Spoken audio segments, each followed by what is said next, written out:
Sheila is the go-to product for common housefly, non-biting fly. We've had it for a number of years now.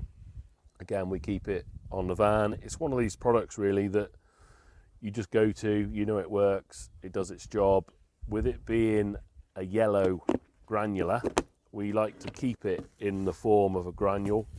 We'll sprinkle it onto boards, keep it in its granular form, sprinkle it onto the board, spray it with some water, spray it with some flat coke, wallpaper paste, any which way, egg, broken egg if you want. That will stick it to a board, paint the broken egg, sprinkle it on. Again, hang it up in the buildings, they'll come and be attracted to it and die. So it's got the Z9 pheromone in it, the same as the 21, so it's very attractive to your non-biting fly, because you literally just open it and they'll dive in. If you've got common houseflies flying around, they'll just come and they'll land on the side of it and go in. And if you'd film it for long enough, the problem is it is a 10-minute film, but if you could speed it up, they'll die straight away. I've known them die in there. People do it where you put it granular, you sprinkle it onto an egg tray, and the flies can't actually get to that because there's just a dead layer of flies all over the top of them. So you can't actually get any more flies dead because they can't get access to the product. You have to clean it off, hence why I like to stand it up. If you can stand it up vertically, the fly lands, feeds, drops down below it. So you just have a pile of dead flies at the bottom of it. It's used as a monitoring product as well, really. You can monitor fly activity with it. We can count what flies are coming to it. It lasts for weeks, really. The flies just eat it off, and once it's all eaten off, you need to reapply, but it should be fine as long as you've got granules, visible granules on your board. It's still there and it's still residual and it still keep killing them. Once it's been eaten off, obviously reapply by sprinkling it, respraying it, egg, wallpaper paste, whatever you want. But it does hang around. From March, I'd start putting it in if you're using as a monitoring tool in sort of March to keep an eye on what's happening. It comes into its own in the sort of peak of the summer months, really. May, June, July, August. It's killing a lot of flies then continuously. It will kill millions and millions and millions and millions.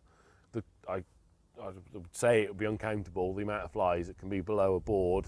It's sort of an A3 size board, uncountable the amount of flies. If you've got a big fly infestation, it's killing millions. It also helps to hold them in the building. If you've got putting a couple of kilos in a building on boards, the flies don't tend to want to leave the building because this pheromone is exciting them and keeping them in the building. So they'll come and feed off it and die rather than vacate the building and annoy your neighbours and your house and everything else. They'll stay within the building. Yeah, that's what we go to if we have got a major outbreak. It's one of the things you do. You put loads of Sheila in the building to try and hold the flies in the building and kill them in the building. We can control them, we can deal with them in the building, but once they get on the wing and fly in on the wind, who knows where they're going to end up, and we end up in all sorts of problems because that's when your complaints come and everything else.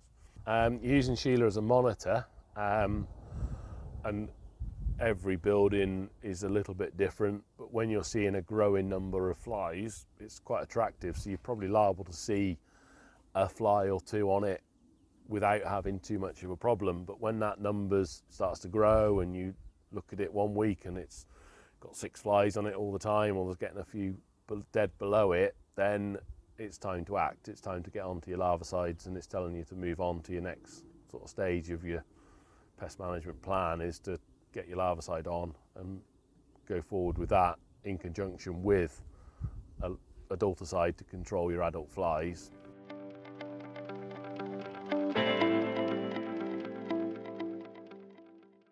So we're going to apply some Sheila to a board, show you how to do it.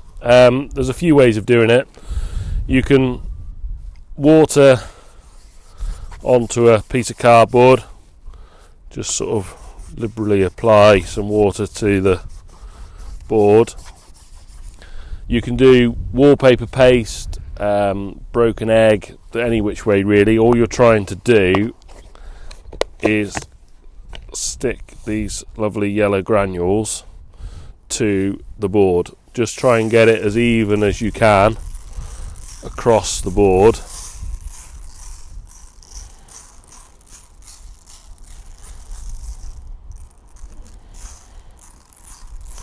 once you've got an even layer over the board, just give it a little shake and leave that to one side to dry. Once it has dried, some of this will fall off, but you can tip it over, do the same on the other side, and then hang that board. This is going to drop off a little bit, but you can hang that board then, just after a few seconds it's pretty much stuck.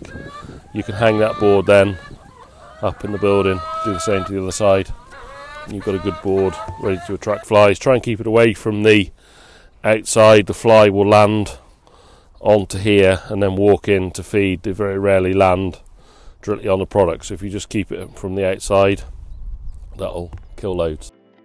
Sheila boards, if you can hang them above the slats, out of the way of the birds, any flies that come up will be attracted to that. The common house fly mainly, it will kill all flies, but the common house fly is the main one that's attracted. If you can get it in an area, going for numbers, I'd probably put 8,000 bird shed, I'd put 8 or 10 boards in there, 5 or 6 below the slats, 3 or 4 above the slats. They will become attracted to it and die obviously quite quickly at the bottom of it. You can hang the boards from anything. My only little bit of advice would be, if your birds are a little bit agitated, they can blow in the wind a little bit, so putting them on a board like that, you might want to fix them top and bottom to stop them flapping around in the wind. Generally they're well accepted. Below the slats obviously completely accepted, no problems at all. In my opinion, I'd probably put, as I say, 75% of those boards below the slats if you can. The closer you are to the muck, closer you are to the fly, you want that fly dead as quick as you can. So they will hatch out, come up there to feed and die very quickly.